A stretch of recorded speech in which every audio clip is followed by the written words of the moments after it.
तो क्वेश्चन ये था कि जैसे मैंने पहले लिखा है ना C2H5 ओ नेगेटिव, उसके बाद मैंने लिखा है CH3 CH and CH3 O negative, और नेक्स्ट है CH3C CH3 and CH3 O negative.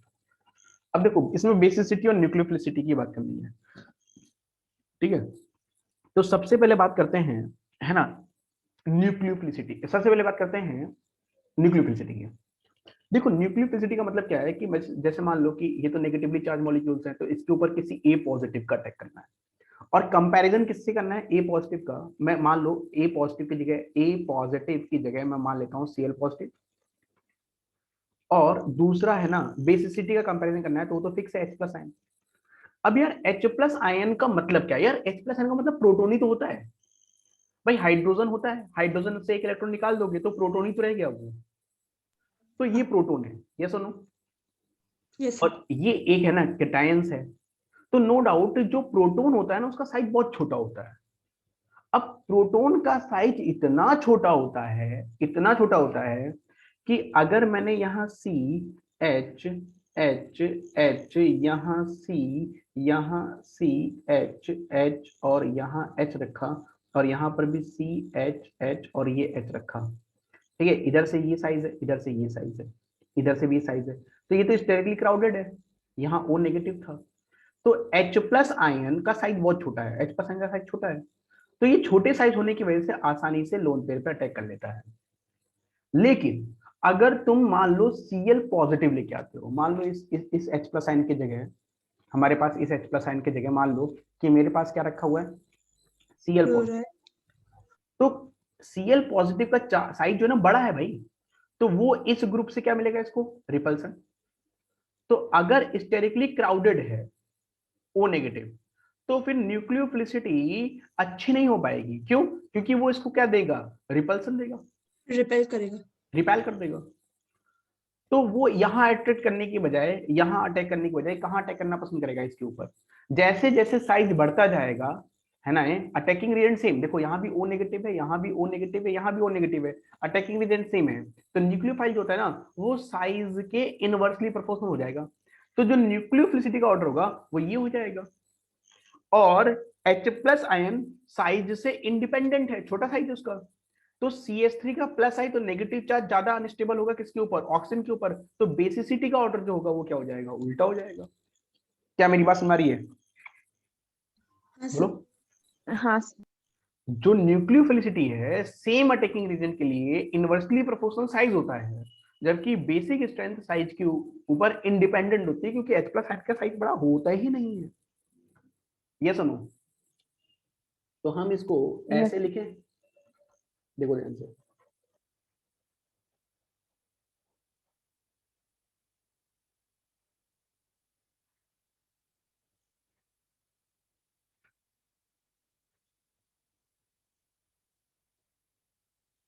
क्या लिखे भाई, इसे ए बोलते हैं,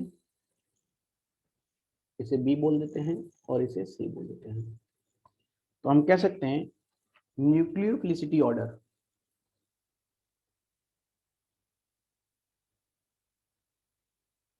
ऑर्डर बताओ वो क्या होगा, ऑर्डर बताओ। ए, देन बी, देन सी। और बेसिक ऑर्डर क्या होगा, बताओ क्या होगा, सी, देन बी, देन ए। ये सुनो, clear. Yes sir.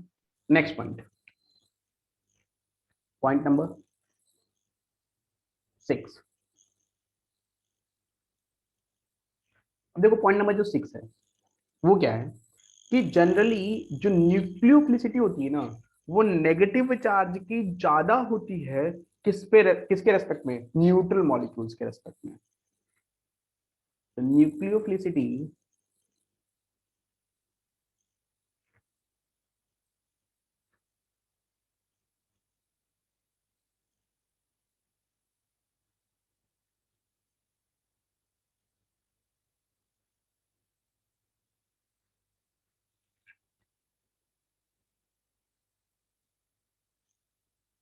Nucleophilicity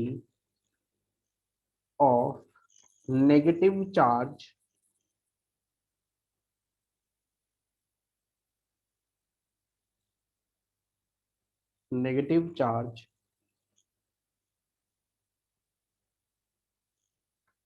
is generally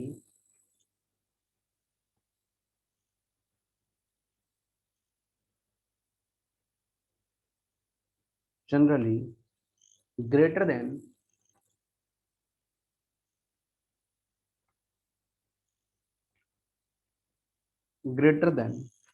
nucleophility of lone pair.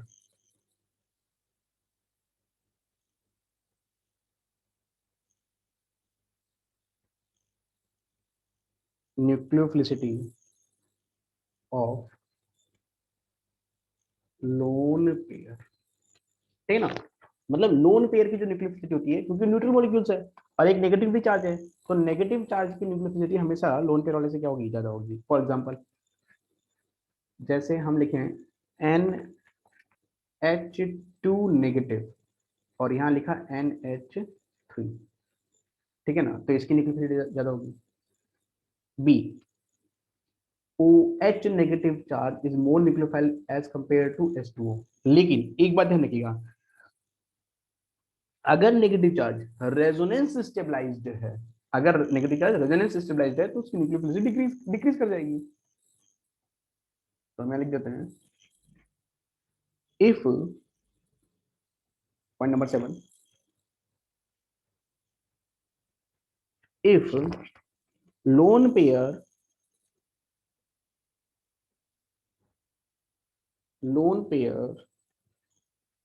of negative charge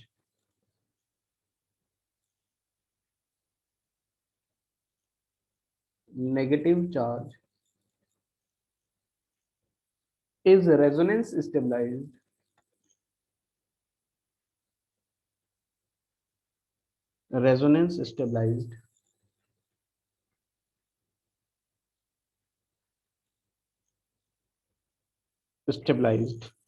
then nucleophilicity decreases।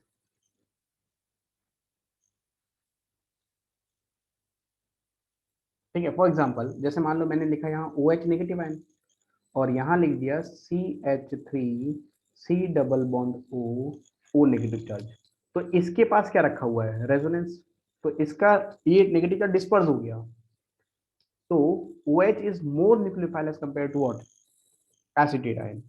It is clear? Yes. Clear भाई। तो ये कहानी खत्म होगी हमारी बेसिसिटी और न्यूक्लियोफिलिसिटी के डिफरेंस की। ठीक है, अब बात करते हैं सेकंड केस में। देखो अब जो पॉइंट आ रहा है वो मतलब वो कंपैरेटिवली अब काफी कॉन्सेप्ट इजी हो जाएगा आपका। देखो नेक्स्ट है टाइप ऑफ रिएक्शंस। देखो अब हमारे पास क्या है कि देखो जीओसी का जो बेसिक जो कॉन्सेप्ट है ना, जो इंपॉर्टेंट कॉन्सेप्ट था वो पूरा का पूरा खत्म हो गया आपका। ठीक है, तो अब हमारे पास जो दूसरे पॉइंट्स है उसमें कौन कौन से पॉइंट आपको कंसीडर करने हैं। ठीक, तो सबसे पहले बात करते हैं, हमें 4 पॉइंट पे फोकस करना है। सबसे पहला पॉइंट हमें कवर करना है ना, वो है type of reaction. Type of reaction,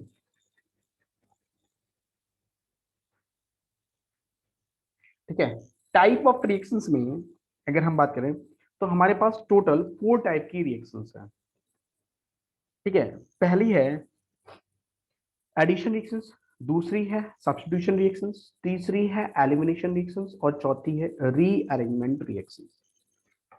type of reaction में कौन कौन सी रिएक्शन है, फर्स्ट है एडिशन,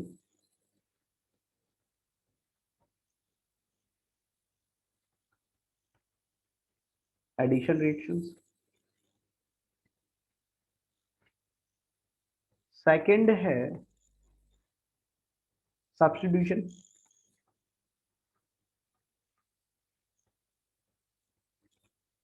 रिएक्शन, थर्ड है एलिमिनेशन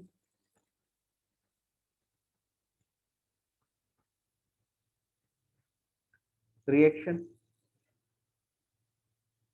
ये सब डिटेल से अपन पढ़ेंगे चैप्टर्स के अंदर, बस क्योंकि जीओसी का पार्ट है ये थोड़ा सा, तो इंट्रोडक्शन दे रहे हैं केवल आपको। और फोर्थ कैटेगरी है रीअरेंजमेंट।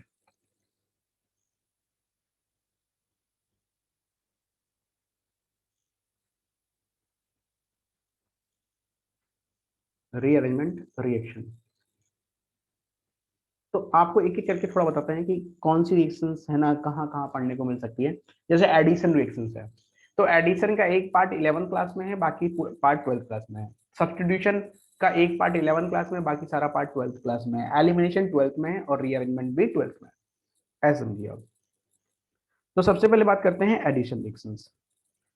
ठीक है, क्या होती है एडिशन रिएक्शंस और फिर कैसे एडिशन रिएक्शन में भी कितनी कैटेगरीज होती हैं। तो सबसे पहले बात करते हैं addition. First category addition reaction.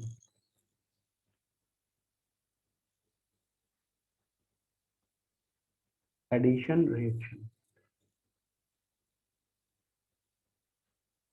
ठीक है। तो एडिशन रिएक्शन का मतलब क्या होता है कि यार जो सबस्ट्रेट होता है आपका और जो रिएजेंट होता है वो दोनों मिल करके, है ना, एक सिंगल प्रोडक्ट को फॉर्म करते हैं। तो that type of the reaction is known as what, addition reaction. For example जैसे मान लो मेरे पास क्या है, ये ए है ना, ये ए है, ए, इसको मैंने बोला सबस्ट्रेट।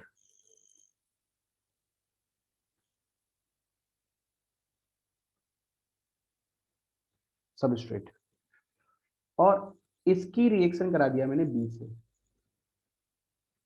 बी क्या है, reagent.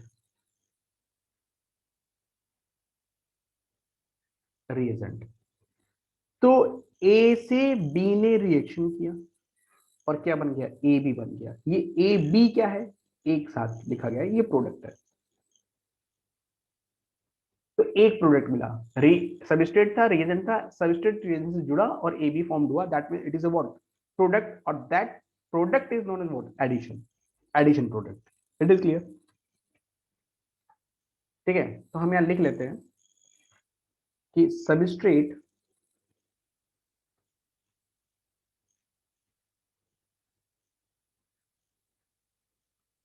Substrate and reagent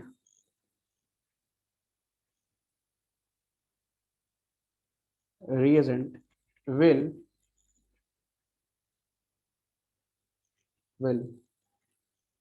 added to form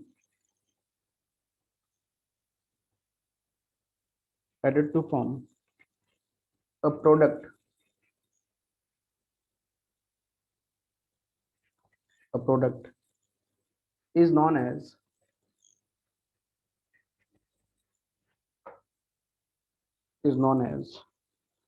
what, addition reaction।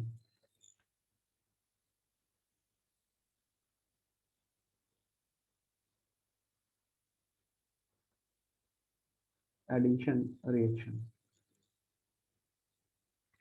ठीक है। अब ये जनरली एडिशन की प्रॉपर्टी किसके पास होती है, तो एडिशन की जो प्रॉपर्टी होती है ना, वो पाई बॉन्डेड मॉलिक्यूल्स के पास होती है, ठीक है ना। पाई बॉन्ड कंटेनिंग कंपाउंड जो होते हैं they are so addition property, क्योंकि वो अनसैचुरेटेड होते हैं, तो अपने पाई बॉन्ड को तोड़ करके, है ना, और एडिशन रिएक्शन शो कर लेते हैं। ये लिख सकते हैं pi bonded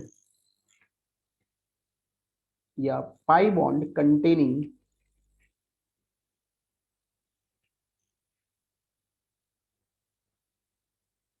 containing compounds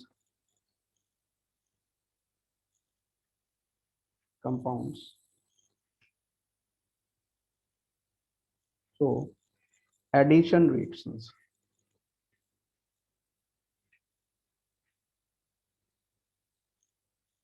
addition reaction,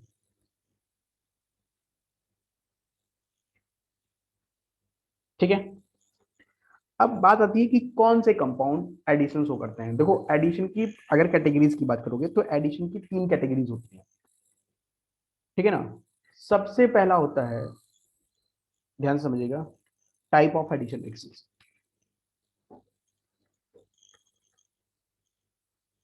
type of addition reactions. तो इसमें तीन कैटेगरीज होती है भाई। पहला होता है फर्स्ट, जिसे हमने नाम दिया है इलेक्ट्रोफिलिक एडिशन रिएक्शंस। अब इसका नाम इलेक्ट्रोफिलिक एडिशन रिएक्शन क्यों बोला? क्यों? अटैक करने वाला ग्रुप इलेक्ट्रोफाइल्स का होगा।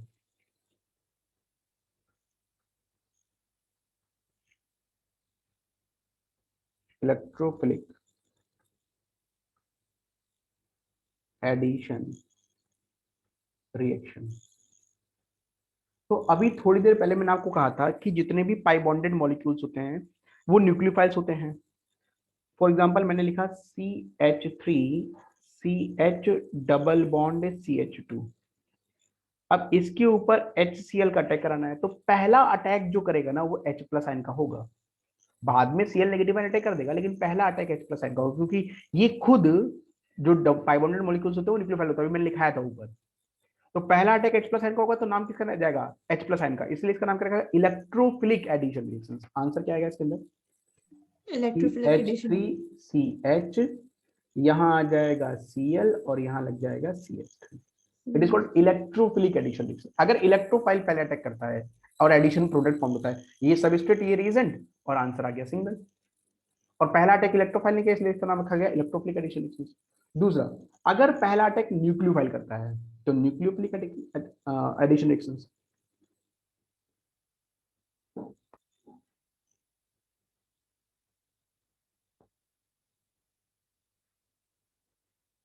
Nucleophilic addition reaction.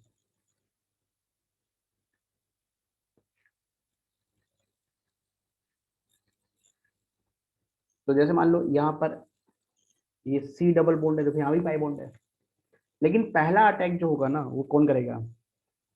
KCl ले रहा हूं मैं, KCl, ये नेगेटिव चार्ज ये पॉजिटिव चार्ज, ये बॉन्ड टूटा और पहला अटैक कराया मैंने CN का इस जगह पर, क्योंकि ऑक्सीजन नेगेटिव कार्बन पॉजिटिव बन जाएगा, तो न्यूक्लियोफाइल ने पहले अटैक कर लिया है। तो यहाँ लगेगा CN, यहाँ लगेगा O नेगेटिव और यहाँ क्या जुड़ जाएगा? K पॉजिटिव बाद में। तो पहला अटैक किसने किया? न्यूक्लियोफाइल ने, दिस इज न्यूक्लियोफाइल। तो यहाँ पाई बॉन्ड सिंगल प्रोडक्ट मिल रहा है, पहला अटैक न्यूक्लियोफाइल ने किया, तो रिएक्शन का नाम क्या रखा गया? Nucleophilic addition reaction. Third category होती है फ्री रेडिकल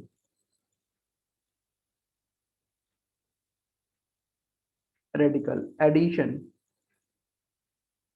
रिएक्शन। इस कैटेगरी में क्या होता है कि पहला अटैक जो होता है ना फ्री रेडिकल से होता है। जैसे मान लो कि मैंने लिखा CH3, यहाँ लिखा CH डबल बॉन्ड CH2 और यहाँ लिख दिया तुमने HBr। याद करो जब मैंने आपको GOC पढ़ाया था तो मैंने बताया था H2O2 peroxide free radical bond को क्लीवेज कराते हैं, तो फ्री रेडिकल हाँ, अटैक हो जाएगा। तो इस तरीके की रिएक्शन को आप क्या बोलोगे? Free radical addition reaction.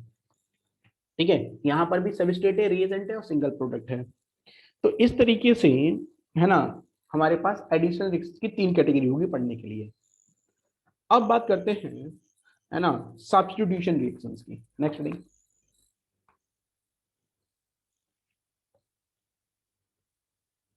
Sir एक सेकंड, हमको कॉपी करना last reaction free radical addition. कर लीजिए।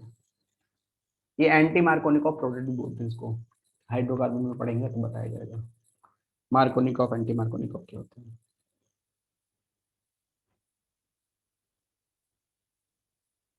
हो गया? हाँ हो गया सर, आप आगे चलिए। हाँ सर डन। नेक्स्ट एडिशन के बाद आएगा substitution, second category.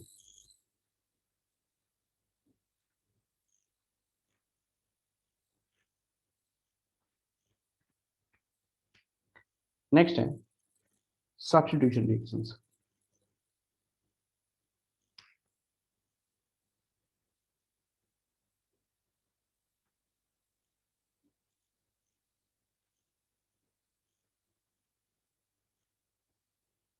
Substitution reaction. अब देखो सब्स्टिट्यूशन रिएक्शंस का क्या कॉन्सेप्ट है, मतलब बेसिक बात क्या है इसके अंदर। तो सब्स्टिट्यूशन रिएक्शंस में क्या होता है कि एक ग्रुप दूसरे ग्रुप को क्या कर देता है, सब्स्टिट्यूट कर देता है। जैसे मान लीजिए मेरे पास यहाँ पर ए है और यहाँ बी है, मैंने यहाँ सी लिया, अब बी सी क्या कर रहा है, बी को हटा रहा है, ए के साथ जोड़ रहा है और बी को बाहर कर दे रहा है। तो यहाँ पर जो सी है ना, वो सब्स्टिट्यूएंट ग्रुप है, ये सब्स्टिट्यूट हुआ है ना। और सब्स्टिट्यूट कराने के बाद मतलब किसी को सब्स्टिट्यूट करा करके कोई ग्रुप अगर ऐड हो रहा है तो that mean that type of the reaction is known what, substitution reactions. तो इस तरह के रिएक्शंस को क्या बोलोगे, सब्स्टिट्यूशन रिएक्शंस। तो अगर हम बात करें कि यार ये प्रॉपर्टी किसके पास होती है, तो जनरली क्या होता है कि जो sp3 कार्बन होते हैं ना, वो क्या करते हैं, वो सब्स्टिट्यूशन रिएक्शंस को प्रीफर करते हैं। sp3 carbon, sp3 carbon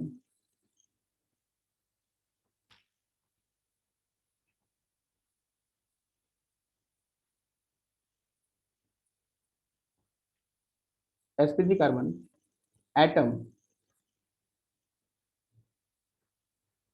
so substitution reaction।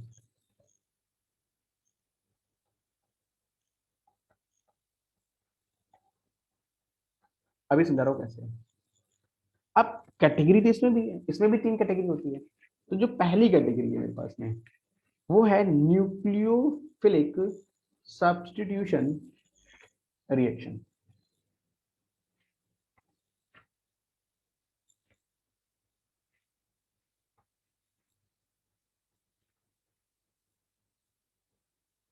Nucleophilic, जैसे मान लो मैंने क्या करा कि यहाँ पर लिखा CH3, यहाँ लिखा Cl, और मैंने अटैक किया है किसका, OH नेगेटिव आयन का। तो अटैक कौन कर रहा है, न्यूक्लियोफाइल। किसको हटाया उसने, Cl को, CH3Cl, और कौन बाहर आ गया, sorry CH3OH negative ion, CH3OH, और बाहर कौन आ गया बताओ, Cl negative ion. Cl negative है। तो यानी कि यहाँ पर अटैक किसने किया, न्यूक्लियोफाइल ने, और न्यूक्लियोफाइल ने क्या कर दिया, Cl को सब्स्टिट्यूट कर दिया। अच्छा क्यों हुआ, क्योंकि शायद CCl बॉन्ड से ज्यादा स्ट्रॉन्ग कौन सा था, CO बॉन्ड, इसलिए CH ने Cl को हटा करके किससे बॉन्डिंग करनी पसंद करी, OH से। तो पहला अटैक न्यूक्लियोफाइल ने किया, इसलिए इसका नाम क्या रखा गया, nucleophilic substitution. Nucleophilic substitution reaction. B की बात करते हैं, electrophilic substitution reactions. Electrophilic substitution reaction. तो अगर हम इलेक्ट्रोफिलिक सब्स्टिट्यूशन रिएक्शन की बात करेंगे, तो जैसे मान लीजिए मेरे पास बेंजीन रिंग है, ठीक है, और बेंजीन रिंग के पास यहाँ पर H रखा हुआ है, और मैंने क्या कर दिया, NO2 पॉजिटिव का अटैक कराया, H को बाहर निकाला मैंने, यहाँ क्या जोड़ दिया, NO2, और यहाँ क्या जोड़ दिया, बाहर निकाल दिया H+N। तो पहला अटैक किसने किया, इलेक्ट्रोफाइल ने। इलेक्ट्रोफाइल ने किसको सब्स्टिट्यूट किया है, H को। तो ऐसी रिएक्शंस को क्या बोलोगे तुम, इलेक्ट्रोफिलिक सब्स्टिट्यूशन रिएक्शन। पहला अटैक इलेक्ट्रोफाइल ने किया और उसने H को सब्स्टिट्यूट किया, इसलिए नाम क्या रखा गया, electrophilic substitution reaction. C category, free radical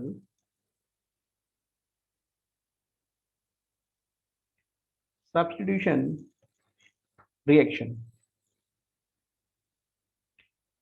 तो जो पहला अटैक है वो फ्री रेडिकल करेगा।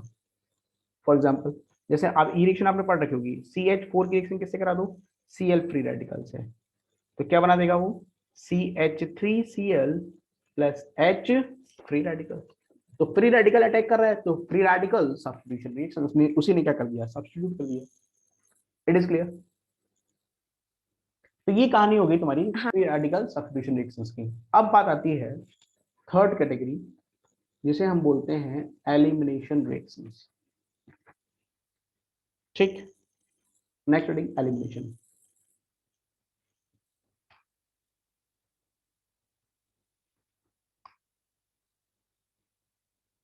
Elimination reaction.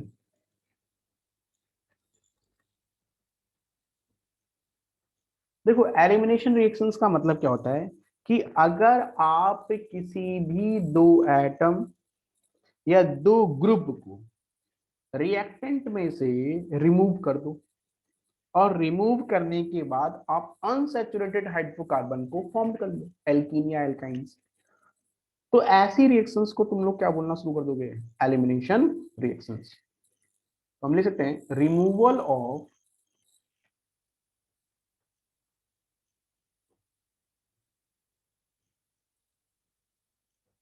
removal of two atoms or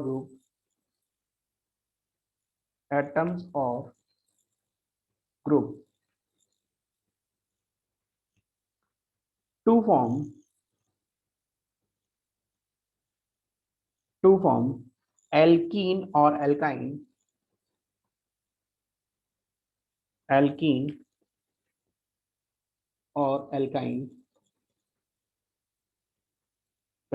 as a product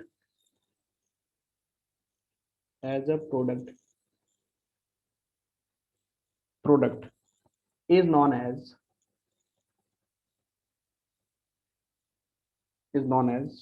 elimination reactions.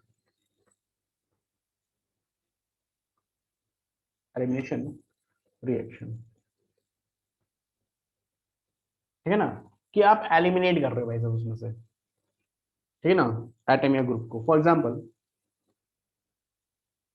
जैसे मान लीजिए कि मेरे पास क्या है, यहाँ पर ये लिखा मैंने CH3, यहाँ लिखा CHCl, और यहाँ लिख दिया CH2Cl, और यहाँ क्या लगा दिया जिंक, और यहाँ हीट कर दिया। तो क्या किया मैंने, CH3CH double bond CH2 plus क्या बना दिया ZnCl2, दोनों एटम क्या कर दिए मैंने, रिमूव कर दिए इसमें से, और इसकी जगह क्या लगा दिया, पाई बॉन्ड लगा दिया। तो अगर आप है ना एटम या ग्रुप को है ना रिड्यूस कर ले रहे हो, रिमूव कर ले रहे हो, और एक अनसैचुरेटेड हाइड्रोकार्बन को फॉर्म कर लेते हो, that type of the reaction is non what, elimination reaction. Elimination. अच्छा, अब इसकी कैटेगरी बहुत बड़ी है तो अपन इसको डिस्कस नहीं करेंगे, इसको जब ये चैप्टर में जाएंगे तभी पढ़ेंगे, जहां ये आएगा इस टॉपिक को ही डिस्कस कर लेंगे, ठीक है। नेक्स्ट कैटेगरी होती है ना रीअरेंजमेंट रिएक्शन, ये भी बहुत यूनिक कैटेगरी है, ठीक है। ये जब आएगा तो आपकी ऑर्गेनिक केमिस्ट्री लगभग एंड पे आ जाएगी, एमीन्स में आता है ये टॉपिक। तो रीअरेंजमेंट रिएक्शन,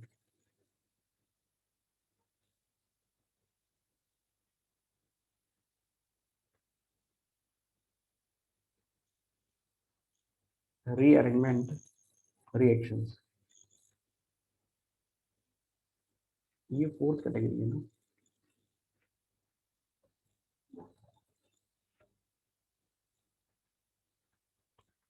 फोर्थ कैटेगरी, तो रीअरेंजमेंट क्या होता है कि अगर है ना आप किसी functional group, double bond, triple bond या है ना एटम या ग्रुप को उस मॉलिक्यूल्स में रीअरेंज कर देते हो, ना किसी को हटाना है ना किसी को जोड़ना है ना कुछ नहीं करना, ना किसी को सब्स्टिट्यूट करना है, मॉलिक्यूल्स को ही रीअरेंज कर देना है ना। तो that type of the reaction is known as rearrangement reactions. तो हम यहाँ बोल सकते हैं कि migration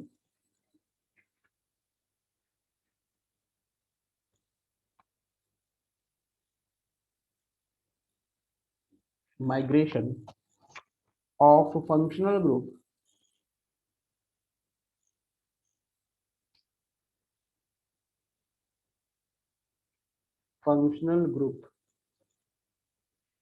migration of functional group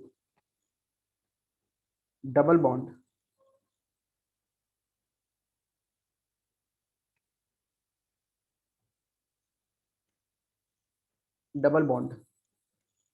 triple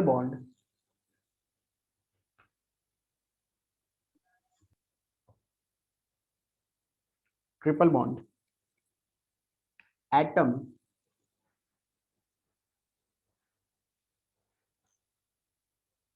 group या कोई भी group within a molecules with in a molecules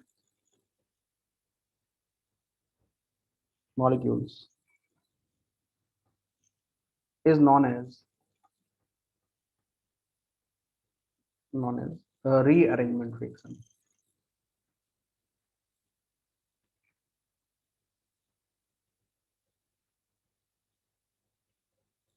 Is known as what? Rearrangement reactions. For example, जैसे क्या करिए आप, जैसे मान लो मेरे पास क्या है कि ये A है, A B से कनेक्ट है, B C से कनेक्ट है, और C D से कनेक्ट है।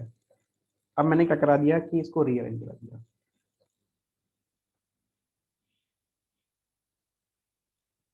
तो मैंने लिखा A then B then C और यहाँ लिखा दिया D। तो हुआ क्या है, क्या D से किससे जुड़ गया है, B से जुड़ गया है, कोई चेंजिंग नहीं हुई है, मतलब ना सब्स्टिट्यूशन हुआ ना एडिशन हुआ है ना, ना एलिमिनेशन हुआ है, वो अपने आप में रीअरेंज कर गया। तो that type of the reaction is known is what, elimination, oh sorry rearrangement reactions. क्या मेरी बात समझ आ गई आपको? हाँ सर, ये जो रीअरेंजमेंट होता है वो अपने आप को स्टेबलाइज करने के लिए होता है क्या?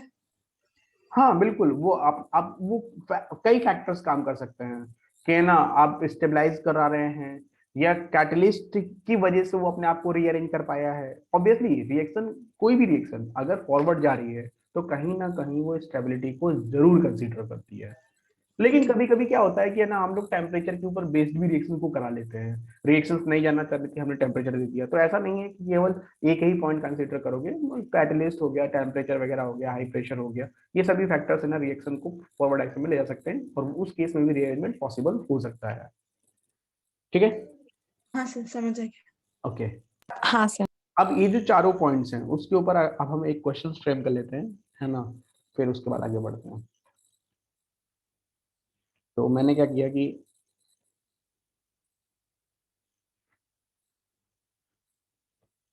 ये क्वेश्चन है, ए है मेरे पास, ये साइक्लिक रिंग है, इससे मैंने ये फ्रेम किया है और फिर इससे मैंने ये फ्रेम किया है। बी की बात करोगे तो यहाँ मेरे पास OH है, इससे मैंने ये बनाया है और इससे ये बनाया है। सी की बात करोगे तो ये है, इससे ये बनाया है और इससे ये बनाया है। और जो डी है,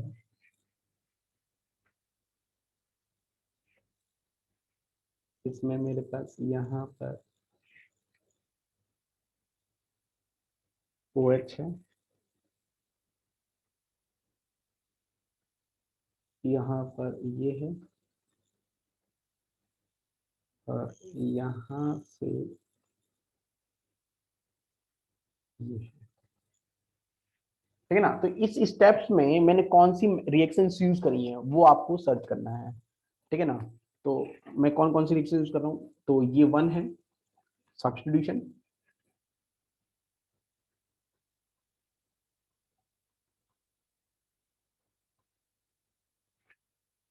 सेकंड है आपका एडिशन,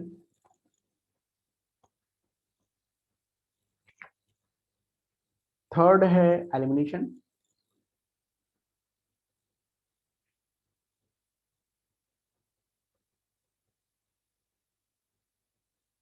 और फोर्थ है रीअरेंजमेंटेशन। तो आप क्वेश्चन सॉल्व करोगे, मैं सॉल्व करूंगा? सर हम करते हैं। सॉल्व करिए।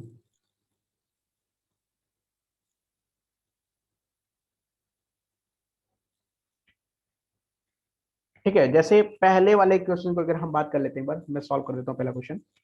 जैसे पहले वाले क्वेश्चन की बात करो तो जो ए में फर्स्ट स्टेप गई है वो कौन सी स्टेप बन रही है, कौन सी स्टेप लग रही है? सब्स्टिट्यूशन। सब्स्टिट्यूशन हो रहा है। और सेकंड वाले में क्या हुआ है? इसमें एलिमिनेशन हुआ है। बस ऐसे सॉल्व करना है आपको, सॉल्व करिए।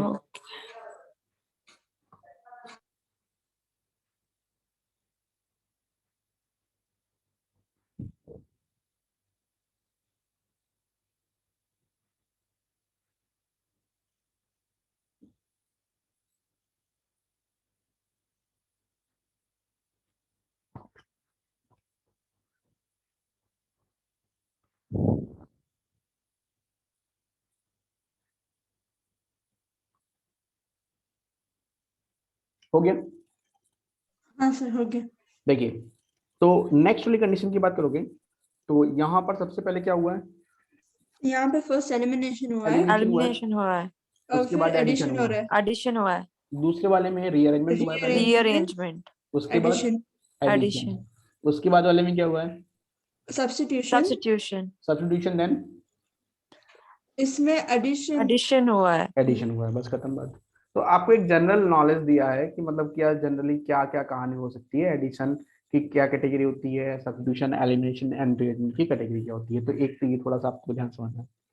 दूसरा जो पॉइंट आता है वो होता है एनर्जी प्रोफाइल्स। अगर आप किसी रिएक्शंस को ग्राफ से समझने की कोशिश करोगे ना, तो इसको बोलते हैं हम लोग एनर्जी प्रोफाइल। ग्राफ से आप है ना रिएक्शंस के बारे में एक्सप्लेन कर रहे हो, रिएक्शन को समझा रहे हो या रिएक्शन के बारे में खुद सेल्फ एनालिसिस ले रहे हो, तो उसको बोलते हैं एनर्जी प्रोफाइल। ये भी बहुत इंपॉर्टेंट टॉपिक है। तो नेक्स्ट हेडिंग एनर्जी प्रोफाइल।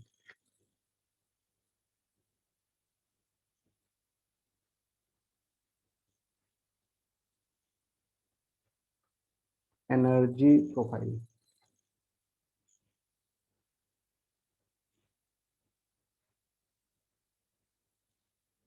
तो देखिए अगर आप एनर्जी प्रोफाइल की बात करेंगे, ठीक है, तो एनर्जी प्रोफाइल से किसी रिएक्शन को कैसे समझा जा सकता है। देखो क्या होता है कि जब कोई रिएक्शन रिएक्टेंट से प्रोडक्ट जाती है, तो जैसे जैसे रिएक्शन आगे बढ़ती है ना, टाइम के साथ, नो डाउट, है ना, आप जब रिएक्शन को टाइम के साथ आगे बढ़ा रहे हो तो उसकी एनर्जी में क्या चेंजिंग आ रही है। अगर रिएक्शन स्पॉन्टेनियस है तो प्रोडक्ट की स्टेबिलिटी ज्यादा होगी, रिएक्टेंट से कम। अगर रिएक्शन नॉन स्पॉन्टेनियस और जबरदस्ती तुमने टेम्परेचर देकर रिएक्शन कराई है, तो ऑब्वियसली प्रोडक्ट के पास एनर्जी क्या जाएगी, ज्यादा। तो यानी कि आप क्या कर रहे हो कि रिएक्शन को एनालिसिस कर रहे हो, उसकी एनर्जी के बारे में समझ रहे हो टाइम चेंज के साथ। तो अगर टाइम चेंज के साथ एनर्जी का ग्राफ जो प्लॉट होता है किसी रिएक्शंस के लिए, उसी को बोल देते हैं हम लोग एनर्जी प्रोफाइल डायग्राम। तो एनर्जी प्रोफाइल डायग्राम में सबसे पहला पॉइंट लिखिए, समझिए कि change in energy, change in energy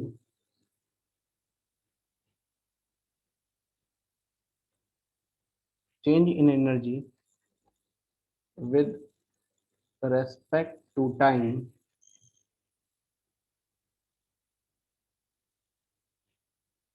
is known as what, energy profile, energy profile।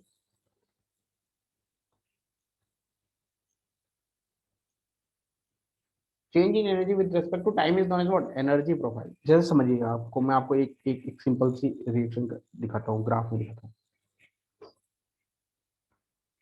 जैसे क्या है कि ये और ये, तो यहाँ पर क्या है, इधर नीचे की तरफ ये क्या है कि रिएक्शन कोऑर्डिनेट्स हैं,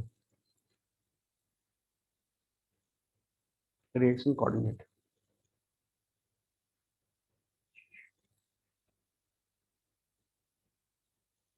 ठीक है ना। और इधर क्या रहेगी, एनर्जी, एनर्जी। अब मैंने इस रिएक्शन को ऐसे लिखा,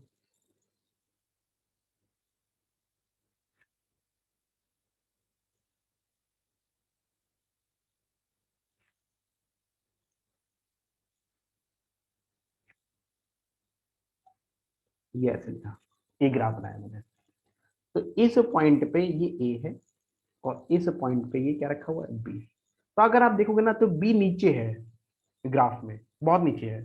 तो ऑब्वियसली ये जो रिएक्शन है ना, ये एक स्पॉन्टेनियस रिएक्शन है, एक्सोथर्मिक रिएक्शन है, क्योंकि प्रोडक्ट की स्टेबिलिटी रिएक्टेंट से क्या आ रही है, ज्यादा।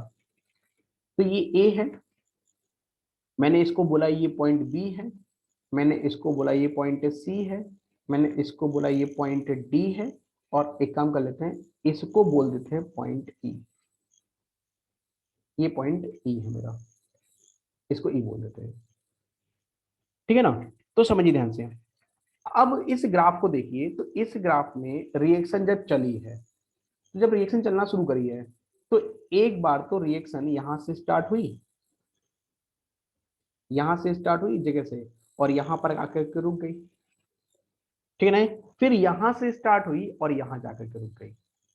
तो यानी कि रिएक्शन ए से चली, सी पर पहुंची, और फिर सी से चली, कहां पहुंची, ई पर। तो इसका मतलब इतने इसने कितने स्टेप्स लिए, यहां से यहां एक स्टेप और यहां से यहां दूसरा स्टेप। तो इसका मतलब क्या है, ये कितने स्टेप रिएक्शन है टू बताओ। स्टेप। इसको हम बोलेंगे two step reaction,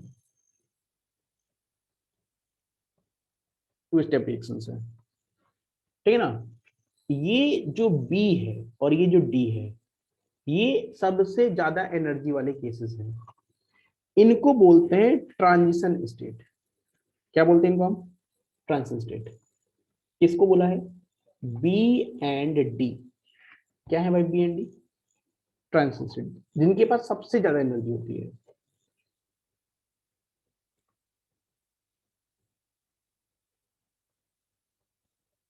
transition state, transition state बोलते हैं उसको, स्टेट, ठीक है।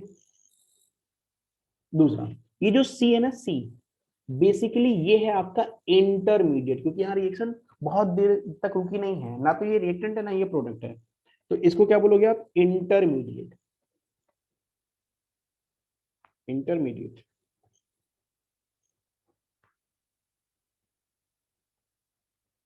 इंटरमीडिएट्स, ठीक है ना। और आरडीएस क्या होता है, आरडीएस क्या होता है, जो रिएक्शन के ग्राफ में सबसे ज्यादा एनर्जी रखता है, उस स्टेप को हम लोग आरडीएस कहते हैं। तो ए से सी में जो बी मिला है वो सबसे ज्यादा एनर्जी रखता है, इसलिए ए टू सी जो स्टेप है वो आपकी क्या है, आरडीएस है। ए टू सी क्या है आपका, RDS. What is the meaning of RDS, rate determining step. क्या होता है आरडीएस, रेट डिटरमाइनिंग स्टेप। तो आपको ट्रांजिशन स्टेट, इंटरमीडिएट और आरडीएस के बारे में समझना है भाई। तो सबसे पहले बात करते हैं इंटरमीडिएट क्या होता है, समझिए ध्यान से, ठीक है, ध्यान से समझिए, मैं उसके ऊपर क्वेश्चन दूंगा फिर। सबसे पहले बात करते हैं कि यार है ना, इंटरमीडिएट की कहानी क्या होती है। देखो सी इज इंटरमीडिएट। तो इंटरमीडिएट वो होता है जो किसी एक पार्ट के लिए प्रोडक्ट और वही किसी दूसरे पार्ट के लिए रिएक्टेंट। ए से सी, सी प्रोडक्ट है और सी से ई, सी रिएक्टेंट है। तो ऐसी कंडीशंस को क्या बोल दोगे आप, इंटरमीडिएट। क्या बोलोगे इसको आप बताओ, इंटरमीडिएट। तो लिख लेते हैं इसको, intermediate, intermediate.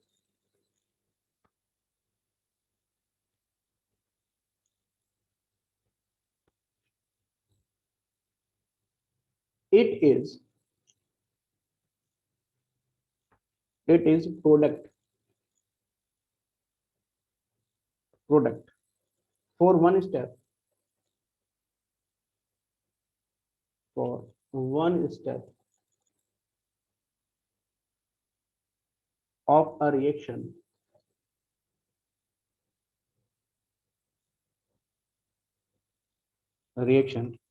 and reactant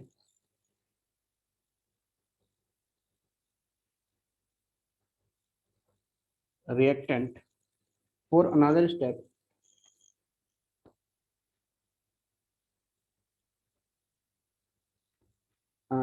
of reaction, step of reaction। तो उसको क्या बोलोगे आप, इंटरमीडिएट्स, ठीक है। अब बात आती है आरडीएस क्या होता है। तो एनर्जी प्रोफाइल डायग्राम में जो सबसे ज्यादा ट्रांजिशन स्टेट पे रहता है उसे क्या बोलोगे, intermediate. Oh sorry, RDS, rate determining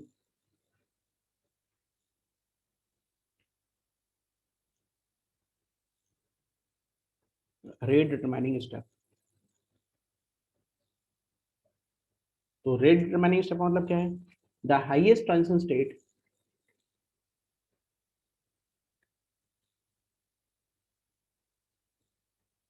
highest transition state in energy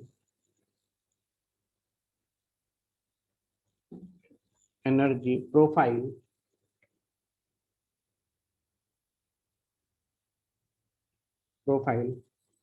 is RDS। ठीक है भाई, क्या आपको मेरी बात सुन आ गई? हाँ सर समझ आया। हाँ सर। तो अगर मैं आपको एक क्वेश्चन दूं, ध्यान समझिएगा। जैसे मान लीजिए कि मैंने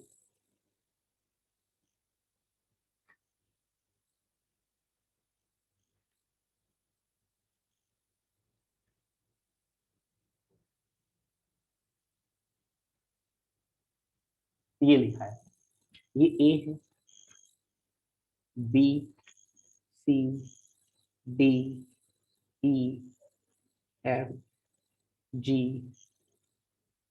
एच और यहाँ लिखा आई। तो बताओ कितने स्टेप रिएक्शन है? स्टेप बताओ, कितनी स्टेप रिएक्शन है? 4 स्टेप। 4 होगा सर। बताओ इसमें इंटरमीडिएट कितने हैं?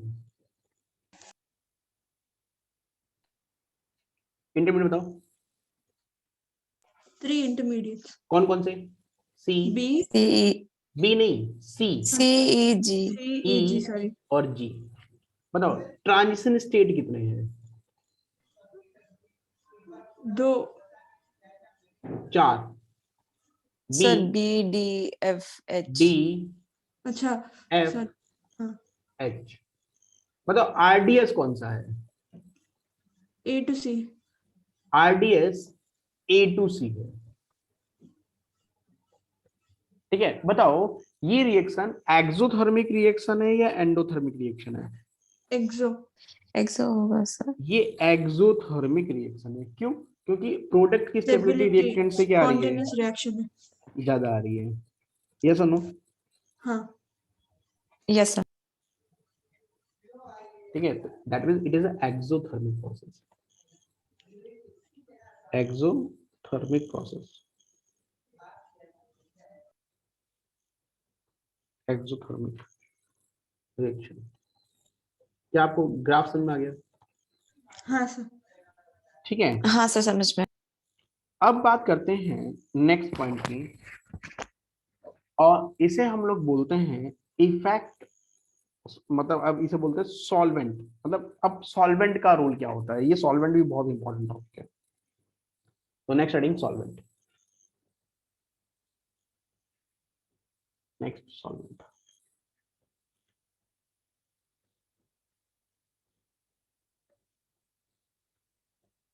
देखो सॉल्वेंट की बात करें तो यार किसी रिएक्शन में सॉल्वेंट क्या रोल प्ले करता है, पहले सॉल्वेंट समझते हैं होता क्या है। देखो सॉल्वेंट की बेसिकली 2 कैटेगरी होती है, समझिए ध्यान से आराम से। सॉल्वेंट,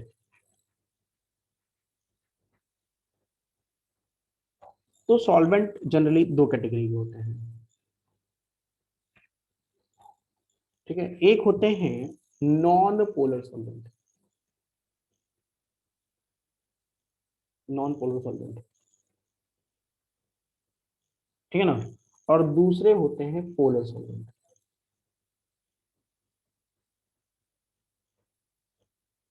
जो नॉन पोलर सॉल्वेंट होते हैं उसका जो म्यू होता है ना, वो 0। इक्वल टू 0 होता है, और जो पोलर होते हैं वो नॉट इक्वल टू 0 होता है।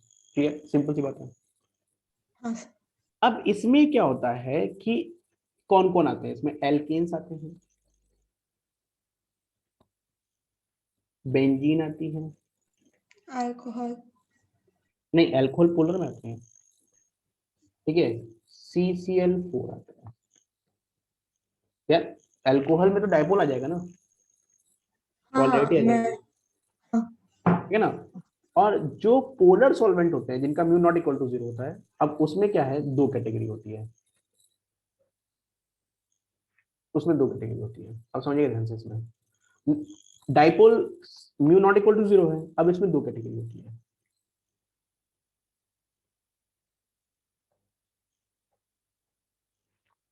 जो पहली कैटेगरी है ना, polar protic, polar protic,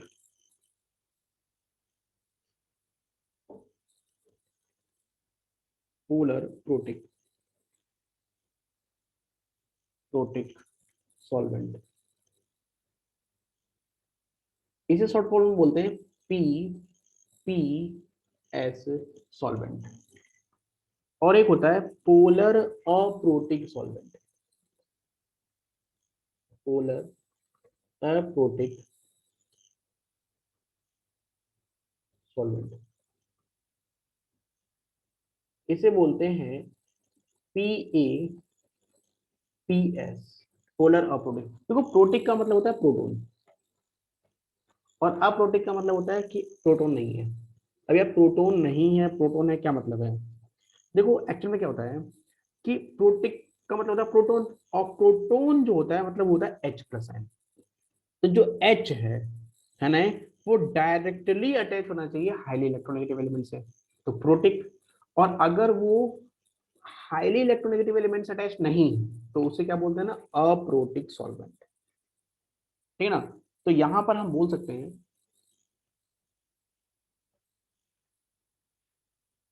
having dipole moment होना चाहिए, having dipole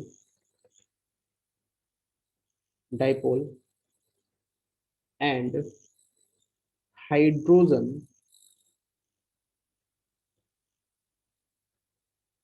hydrogen is directly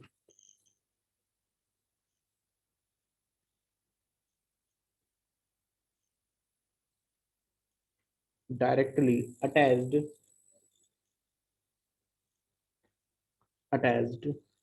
with more electronegative, with more electronegative elements,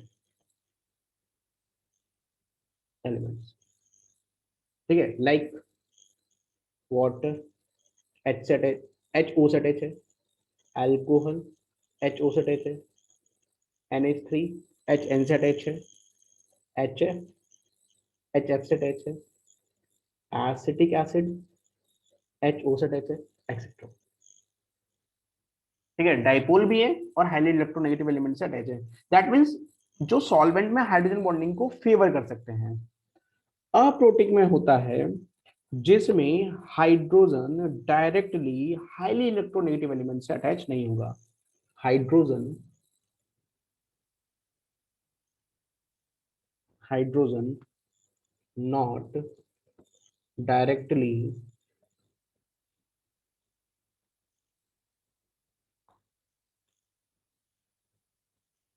directly attached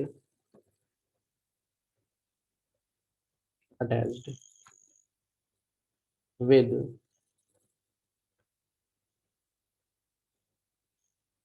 more electronegative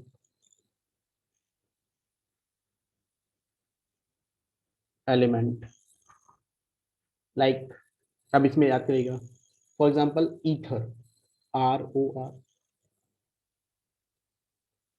है ना, ईथर का मतलब क्या हो गया, CH3OCH3, तो इसमें HC से अटैच है, क्राउन ईथर, दिस वन, ठीक है। DMSO, di methyl sulphoxide, very important, direct नाम पूछ लेते, ध्यान रखिएगा, DMSO, di methyl sulphoxide,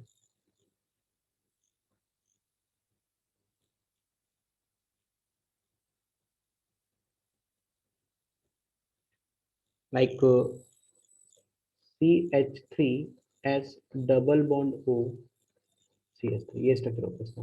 DMF इसे बोलते हैं डाइमिथाइल फॉर्माइड,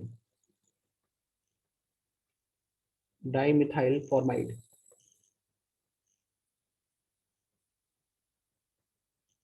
स्ट्रक्चर देख लो इसका, dimethyl formamide HC double bond ON, अब यहाँ डाइमिथाइल लगा दो, एमाइड भी हो ही गया, है ना। Acetone CH3 C double bond O CH3 acetone. तो ये जितने भी सॉल्वेंट्स हैं दे आर व्हाट, क्या क्या क्या बोलोगे इसको आप बताओ। एप्रोटिक। एप्रोटिक। अच्छा क्राउन ईथर का नाम भी लिख लो यहाँ पर, 12 crown 4 ether. Total number of carbon oxygen को काउंट करते हो, मैंने सिखाया भी था आप लोगों को।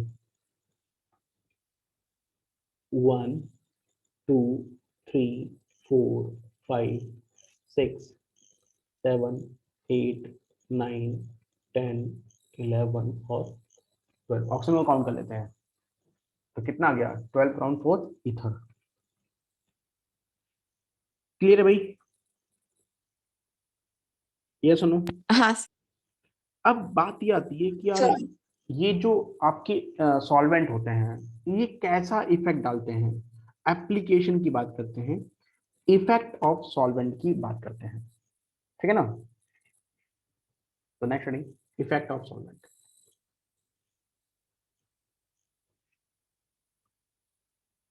Effect of solvent.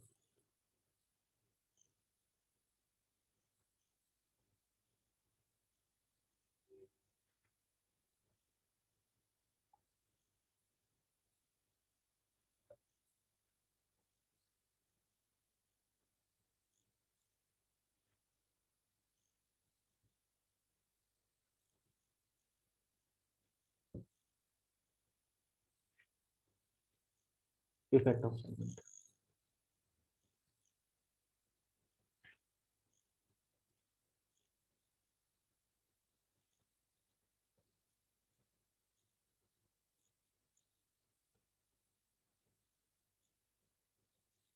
देखो अगर इफेक्ट ऑफ सॉल्वेंट की बात करोगे तो जैसे मान लो कि एक सिंपल सी रिएक्शन है,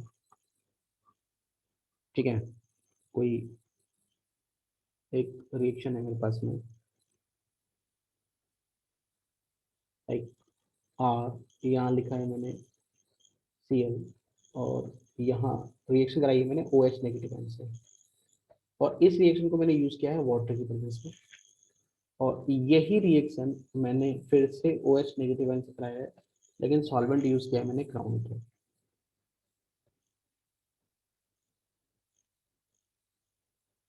ये मैंने यूज किया है।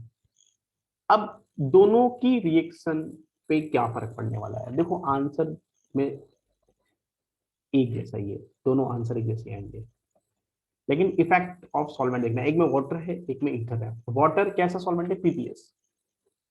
ये कैसा सॉल्वेंट है, PPS का सॉल्वेंट है, और ये PAPS का सॉल्वेंट है। देखो क्या काम करता है, देखो होता क्या है कि जब किसी, है ना, किसी भी पोलर सॉल्वेंट के अंदर कोई न्यूक्लियोफाइल आता है तो बेसिकली उसका वो किस तरीके से रिएक्ट करता है उसकी कहानी समझो आप ध्यान से। जनरल वे में एग्जांपल दे रहा हूं मैं आपको। मैंने क्या किया कि जैसे मान लो मेरे पास ये कंटेनर है, समझिएगा ध्यान से, ये कंटेनर है और इस कंटेनर में वाटर प्रेजेंट है, ये वाटर है, ये कंटेनर है और इसके अंदर हमने ये वाटर डाल दिया, वाटर, ये वाटर है। अब जब मान लो तुम इसके अंदर किसी भी, है ना, न्यूक्लियोफाइल को, कैटायन को, एनायन को डालते हो, जैसे मान लो मैं इसके अंदर NaCl डाल दूं, NaCl, ठीक है ना, मैंने इसके अंदर क्या डाल दिया, NaCl को ऐड कर दिया, ये हमने यूज किया इसके अंदर NaCl। अब NaCl electrostatic force of attraction के बीच में है, तो जैसे ही ये वाटर के अंदर जाता है, वाटर क्या करता है, वाटर बहुत तरीके से काम करता है। वाटर क्या करता है कि जो वाटर का पॉजिटिव वाला पार्ट है, H वाला पार्ट है, वो क्या कर देता है, Cl की तरफ भेज देता है। ये Cl की तरफ मूव करा देता है। ये डेल पॉजिटिव, डेल पॉजिटिव, मैंने कहा था ना, ये डेल पॉजिटिव, ये डेल पॉजिटिव, ये डेल पॉजिटिव, ये डेल पॉजिटिव, और वो Cl क्या कर, वो ये H क्या करते हैं, ये Cl को धीरे धीरे अट्रैक्ट करना शुरू कर देते हैं, अपनी तरफ खींचना शुरू कर देते हैं हाइड्रोजन बॉन्डिंग के थ्रू। और वाटर एक गेम और खेलता है कि ऑक्सीजन का जो पार्ट है वो N की तरफ भेज देता है, ये ऐसे। तो ये डेल नेगेटिव है, ये डेल नेगेटिव है, ये डेल नेगेटिव है, ये N को खींचते हैं। तो धीरे धीरे जब ये इसको खींचता है इधर से, NO की तरफ अट्रैक्ट होने जाता है, ClH की तरफ अट्रैक्ट होने जाता है, तो ये धीरे धीरे बॉन्ड क्या होने जाता है, वीक पड़ने लगता है NaCl का। और थोड़ी देर बाद क्या होता है कि जो Na+ है और जो Cl नेगेटिव आयन है वो दोनों ब्रेक होकर के, अलग अलग होकर के, है ना, वाटर से सराउंडेड हो जाते हैं। ठीक है ना, जैसे मान लो यहाँ पर क्या रखा हुआ है, Na+ रखा हुआ है, और यहाँ क्या रखा हुआ था, Cl नेगेटिव आयन रखा हुआ था। अब दोनों तरफ वाटर मॉलिक्यूल्स ने इनको घेर लिया ऐसे, इसकी तरफ O वाला पार्ट आ जाएगा,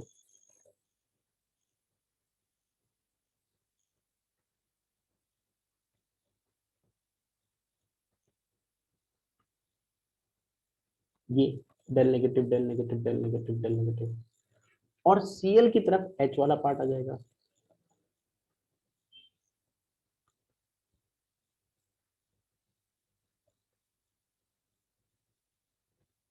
तो कैटायन और एनायन दोनों को घेर लिया गया। अब बेसिकली दोनों कवर हो गए भाई साहब। अब Cl नेगेटिव आयन क्या बनता है, न्यूक्लियोफाइल। और अगर तुमने पोलर प्रोटिक सॉल्वेंट लिया तो वो एनायन को घेर करके उसकी अटैकिंग पावर को डिक्रीज कर देता है, तो अटैक करने की रेट क्या हो जाएगी, अपने आप ही कम हो जाएगी। तो सोचो, अगर मैं NaCl की जगह, मैंने क्या करा है पहले रिएक्शन में, वाटर लिया है और न्यूक्लियोफाइल किसको लिया है, OH को। तो OH जब पानी में आएगा, वाटर के पास पहुंचेगा, तो वाटर क्या करेगा, इसको भी घेर लेगा, क्योंकि है तो न्यूक्लियोफाइल ही ना। तो वाटर का जो पॉजिटिव पार्ट है वो उसको घेर लेगा OH नेगेटिव आयन को, तो न्यूक्लियोफिलिसिटी क्या कर देगा, कम कर देगा, अटैक ही नहीं होने देगा उसको अच्छे तरीके से। लेकिन अगर तुम क्राउन ईथर की बात करो, अब मैंने वाटर को छोड़ करके यहाँ पर मान लो क्राउन ईथर ले रखा होता सॉल्वेंट में, तो क्राउन ईथर का स्ट्रक्चर जो होता है वो ऐसा होता है, देखो ध्यान से, ये ऐसा होता है। अब क्राउन ईथर में ये जो होता है ये डेल नेगेटिव होता है। अब यार ये डेल नेगेटिव है, तो ये अंदर किसको एंट्री दे सकता है बताओ, पॉजिटिव चार्ज को। तो पॉजिटिव चार्ज तो अंदर आ सकता है, लेकिन नेगेटिव चार्ज को वो अंदर नहीं ला सकता। नेगेटिव चार्ज को क्या करेगा, रिपेल करेगा। और अगर रिपेल करेगा तो इसको ये तो एक न्यूक्लियोफाइल था, और रिपेल्सन करने की वजह से इसकी न्यूक्लियोफिलिसिटी क्या हो जाएगी, बढ़ जाएगी। तो अटैक करने की पावर भी क्या बढ़ जाएगी, इंक्रीज होगा। इंक्रीज जाएगी। तो यहाँ OH नेगेटिव आयन को अगर तुमने PPS सॉल्वेंट में डाला तो न्यूक्लियोफिलिसिटी इंक्रीज, तो अटैक करके सब्स्टिट्यूट करने की रेट क्या हो जाएगा, बढ़ जाएगा। हाँ। लेकिन अगर तुमने इसको PPS सॉल्वेंट में डाला तो इसको किडनैप कर लिया जाएगा, और इसके अटैक करने की रेट को क्या कर दिया जाएगा, डिक्रीज कर दिया जाएगा। डिक्रीज हो जाएगा। तो हाँ। इसकी न्यूक्लियोफिलिसिटी कम, तो प्रोडक्ट के फॉर्मेशन की रेट भी क्या हो जाएगी, डिक्रीज हो जाएगी। कम होगा। हाँ। तो ये इफेक्ट पड़ता है सॉल्वेंट का। जब हम और चैप्टर्स में आगे जाएंगे तो इस चीज को हम लोग और फोकस से समझेंगे कि इफेक्ट ऑफ सॉल्वेंट कैसे वर्क करता है। क्या यहाँ तक मेरी बात समझ में आ गई आपको? सर तो एक हाँ सर।